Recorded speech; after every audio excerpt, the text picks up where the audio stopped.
রোহিঙ্গা বাদ দিয়া যতই দুর্নীতিমুক্ত করতে চাই, ঐক্য করতে চাই, কখনো সম্ভব হবে না।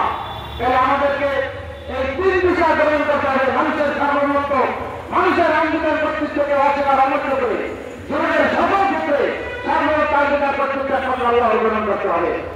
মানুষের দাসত্ব, মানব রচিত দেশ তার সংবিধানের আনুগত্য অস্বীকার অমূল্য করে জীবনের সকল ক্ষেত্রে দাসত্ব আনুগত্য বসে একমাত্র আল্লাহর গ্রহণ করতে হবে, অঙ্গীকার করতে হবে। আশহাদু আল্লা ইলাহা ইল্লাল্লাহ।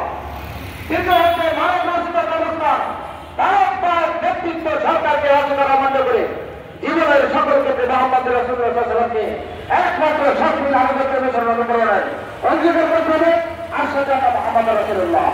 তাহলে তিনটা বিষয় হচ্ছে কি মানব জীবনের স্বার্থে। তাহলে আপনার জীবন কি স্বার্থ থাকে, তাহলে কি করবে? একটা ছেলে মেট্রিক পাস করার জন্য তার স্বার্থ থাকে 11 টাকা 14 টাকা।